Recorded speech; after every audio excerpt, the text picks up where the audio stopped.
नमस्कार, मैं हूं संगीता। साप्ताहिक खेल समाचार बुलेटिन में आपका स्वागत है। शुरुआत करते हैं बीते सप्ताह की प्रमुख खेल घटनाओं और सुर्खियों के साथ। 2030 के कॉमनवेल्थ गेम्स की मेजबानी अहमदाबाद करेगा।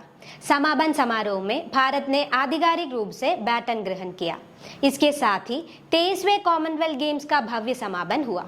171 पदकों के साथ ऑस्ट्रेलिया पदक तालिका में शीर्ष स्थान पर रहा। ग्लासगो कॉमनवेल्थ गेम्स की पदक तालिका में भारत 14 स्थान पर रहा। भारत ने 13 स्वर्ण सहित कुल 39 पदक जीतकर यह उपलब्धि हासिल की। कॉमनवेल्थ गेम्स के मंच पर केरल का गौरव बढ़ाते हुए मलयाली खिलाड़ियों ने शानदार प्रदर्शन किया। मुरली श्रीशंकर और मोहम्मद बासिल ने रजत पदक जीतकर देश और राज्य का नाम रोशन किया। बीएसएफ केरल राज्य ताइक्वांडो चैंपियनशिप का खिताब तिरुवनंतपुरम ने अपने नाम किया। कासरगोड दूसरे स्थान पर रहा। 43वीं केरल सब जूनियर हैंडबॉल चैंपियनशिप का भव्य समापन हुआ।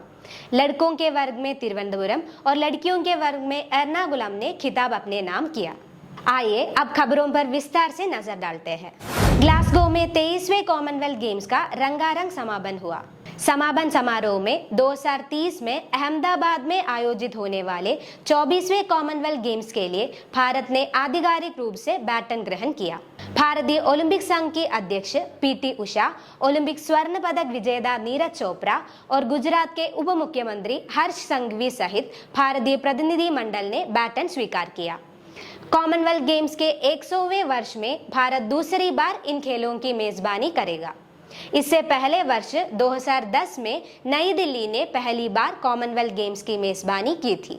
ग्लासगो में आयोजित 2026 कॉमनवेल्थ गेम्स का रंगारंग समापन हो गया।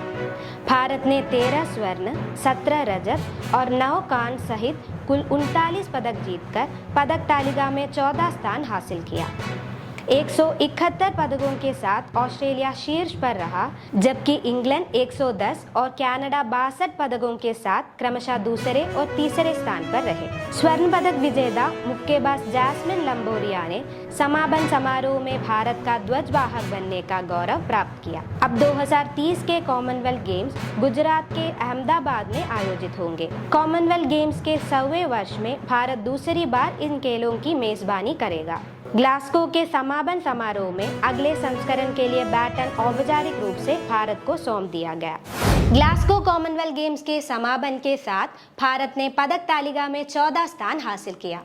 भारत ने 13 स्वर्ण, 17 रजत और 9 कांस्य सहित कुल 39 पदक जीतकर शानदार प्रदर्शन किया। स्वदेश लौटने पर टीम इंडिया का गर्मजोशी से स्वागत किया गया। 2026 कॉमनवेल्थ गेम्स में भारत ने 13 स्वर्ण, 17 रजत और 9 कांस्य सहित कुल 39 पदक जीतकर पदक तालिका में 14 स्थान हासिल किया। खेलों के अंतिम दिनों में भारतीय मुक्केबाजों के शानदार प्रदर्शन ने भारत को 14 स्थान तक पहुंचने में अहम भूमिका निभाई। 10वें दिन अकेले भारत ने मुक्केबाजी में 7 स्वर्ण पदक जीते। जैस्मिन लंबोरिया, प्रीति पावर, साक्षी चौधरी और सचिन सिवाच सहित कई भारतीय मुक्केबाजों ने स्वर्ण जीतकर देश का गौरव बढ़ाया।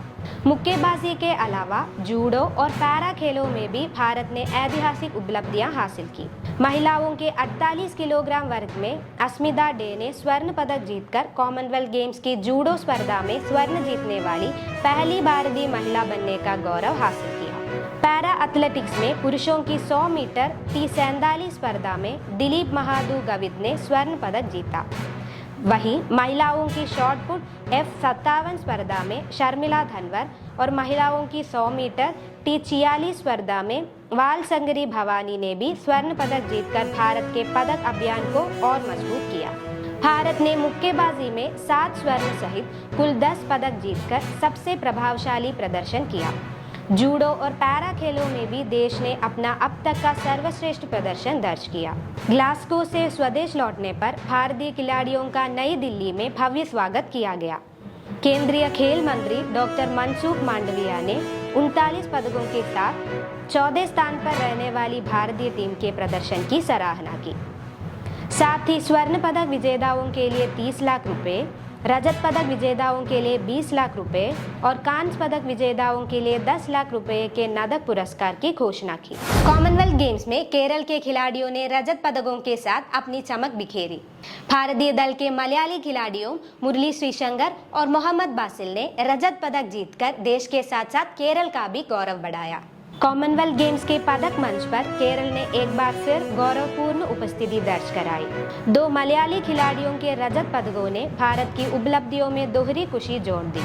पुरुषों की लंबी कूद स्पर्धा में मुरली श्रीशंकर ने 8.09 मीटर की छलांग लगाकर रजत पदक जीता।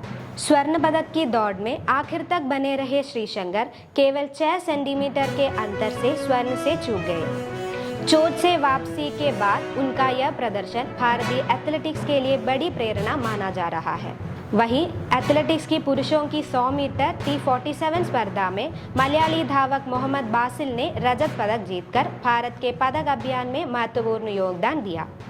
इस स्पर्धा में भारत के दिलीप गावित ने स्वर्ण पदक जीता, जबकि बासिल दूसरे स्थान पर रहे। 131वीं बटालियन बॉर्डर सिक्योरिटी फोर्स के तत्वावधान में आयोजित स्पंदन लीग 2026 केरल राज्य ताइक्वांडो चैंपियनशिप का सफल आयोजन हुआ। 2 दिनों तक चली इस प्रतियोगिता में तिरुवनंतपुरम ने ओवरऑल चैंपियन का खिताब जीता, जबकि कासरगोड उप विजेता रहा। कोड़िकोड के वीकेके मेनन इंडोर स्टेडियम में 2 दिनों तक चले रोमांचक मुकाबलों के साथ स्पंदन लीग 2026 केरल राज्य ताइक्वांडो चैंपियनशिप का आयोजन संपन्न हुआ। 29 और 30 जुलाई को आयोजित इस प्रतियोगिता में राज्य के विभिन्न जिलों से आए बालक और बालिका खिलाड़ियों ने भाग लिया। कड़े मुकाबलों के बाद तिरुवनंतपुरम ने 112 अंकों के साथ ओवरऑल चैंपियनशिप का खिताब जीता, जबकि 78 अंकों के साथ कासरगोड उप विजेता रहा। जूनियर बालिका वर्ग में तिरुवनंतपुरम 68 अंकों के साथ पहले, कन्नूर दूसरे और कासरगोड तीसरे स्थान पर रहा। जूनियर बालक वर्ग में कासरगोड ने 48 अंकों के साथ पहला स्थान हासिल किया। मलप्पुरम दूसरे और तिरुवनंतपुरम तीसरे स्थान पर रहा। समापन समारोह में बीएसएफ कमांडेंट प्रदीप कुमार शर्मा मुख्य अतिथि रहे। इस अवसर पर बीएसएफ के वरिष्ठ अधिकारी, कोड़िकोड टाउन के एसीपी प्रबोधन केवी, ताइक्वांडो एसोसिएशन के राज्य एवं जिला पदाधिकारी तथा अन्य अधिकारियों ने विजेताओं को पुरस्कार प्रदान किए। विजेताओं को ट्रॉफियों और पदकों के साथ नगद पुरस्कार तथा प्रमाण पत्र भी वितरित किए गए। कोड़िकोड में रोमांचक मुकाबलों के साथ 43वीं केरल राज्य सब जूनियर हैंडबॉल चैंपियनशिप का भव्य समापन हुआ। लड़कियों के वर्ग में एर्नाकुलम और लड़कों के वर्ग में तिरुवनंतपुरम ने खिताब अपने नाम किया। इस वर्ष की चैंपियनशिप का आयोजन कोड़िकोड के कुंदमंगलम में किया गया। केरल हैंडबॉल एसोसिएशन के तत्वावधान में कोड़िकोड में आयोजित 43वीं केरल राज्य सब जूनियर हैंडबॉल चैंपियनशिप रोमांचक मुकाबलों के साथ संपन्न हुई। राज्य के विभिन्न जिलों की टीमों ने टूर्नामेंट में हिस्सा लिया और पूरे आयोजन में कड़े मुकाबले देखने को मिले। बालिका वर्ग के फाइनल में एर्नाकुलम ने तिरुवनंतपुरम को 11-7 से हराकर खिताब अपने नाम किया। मैच की शुरुआत से ही एर्नाकुलम ने शानदार खेल दिखाया और निर्णायक क्षणों में बढ़त बनाए रखते हुए चैंपियन बना। बालक वर्ग का फाइनल तिरुवनंतपुरम और आलपुड़ा के बीच बेहद रोमांचक रहा। आखिरी क्षण तक चले खड़े मुकाबले में तिरुवनंतपुरम ने 10-8 से जीत दर्ज कर चैंपियनशिप पर कब्जा जमाया। 1 अगस्त को प्रतियोगिता का उद्घाटन कुंदमंगलम के विधायक MA रजाक ने किया। केरल हैंडबॉल एसोसिएशन के राज्य महासचिव डॉक्टर सुधीर SS ने स्वागत भाषण दिया। कार्यक्रम की अध्यक्षता कुंदमंगलम ब्लॉक पंचायत अध्यक्ष फसीला CK ने की। जिला हैंडबॉल एसोसिएशन के अध्यक्ष एडवोकेट जयप्रशांत बाबू ने अतिथियों का स्वागत किया। स्पाइसेस बोर्ड ऑफ इंडिया की अध्यक्ष एडवोकेट संगीता विश्वनाथ मुख्य अतिथि रही। मेडिकल कॉलेज के सहायक पुलिस आयुक्त KM बिजू ने नशा मुक्ति का संदेश दिया। इस अवसर पर कई खेल प्रशासकों और गणमान्य अतिथियों ने शुभकामनाएं दी। 2 अगस्त को आयोजित समापन एवं पुरस्कार वितरण समारोह का उद्घाटन कुंदमंगलम पंचायत अध्यक्ष संजीत CP ने किया और विजेता टीमों को ट्रॉफियां प्रदान की। कुंदमंगलम SHO एवं CI किरण S मुख्य अतिथि रहे। कोड़िकोड में संपन्न इस चैंपियनशिप ने राज्य के सब जूनियर स्तर के कई प्रतिभाशाली हैंडबॉल खिलाड़ियों को मंच प्रदान किया। अब नजर डालते हैं स्पोर्ट्स इन शॉर्ट्स पर। देश में खेलों के समग्र विकास को ध्यान में रखते हुए केंद्र सरकार ने बड़ा फैसला लिया है। केंद्र सरकार ने खेलो इंडिया योजना के लिए 29,054 करोड़ रुपए और राष्ट्रीय खेल महासंघों सहित कुल 36,441 करोड़ रुपए मंजूर किए हैं। इसका मुख्य उद्देश्य 2030 के कॉमनवेल्थ गेम्स और 2036 ओलंपिक के लिए भारत की तैयारियों को और मजबूत करना है। 2026 कॉमनवेल्थ गेम्स में पदक जीतने वाले तमिलनाडु के खिलाड़ियों के लिए मुख्यमंत्री सी जोसेफ विजय ने नकद पुरस्कारों की घोषणा की है। रजत पदक विजेता वेटलिफ्टर राजा मुत्तुपांडी और ट्रिपल जंप खिलाड़ी प्रवीण चित्रवेल को 30-30 लाख रुपए, जबकि ट्रिपल जंप में कांस्य पदक जीतने वाले सेल्वा प्रभु को 20 लाख रुपए दिए जाएंगे। Taipei open super 300 badminton tournament में 18 वर्षों बाद भारत ने महिला एकल का खिताब जीता। फाइनल में 17 वर्षीय तन्वी शर्मा ने वियतनाम की गुयेन थुई ली को सीधे गेमों में हराकर अपनी करियर का पहला BWF वर्ल्ड टूर खिताब अपने नाम किया। भारतीय क्रिकेटर अजिंक्य रहाणे ने अंतर्राष्ट्रीय क्रिकेट से संन्यास की घोषणा कर दी है। 85 टेस्ट मैचों में 5,077 रन और 12 शतक बनाने वाले रहाणे ने 2021 के ऑस्ट्रेलिया दौर पर एडिलेड टेस्ट में हार के बाद टीम इंडिया को 2-1 ऐतिहासिक श्रृंखला जीत दिलाकर अपनी कप्तानी की अमिट छाप छोड़ी। उन्होंने भारत के लिए अपना आखिरी अंतर्राष्ट्रीय मैच वर्ष 2023 में खेला था। नई खेल खबरों के साथ फिर मुलाकात होगी, तब तक के लिए नमस्कार।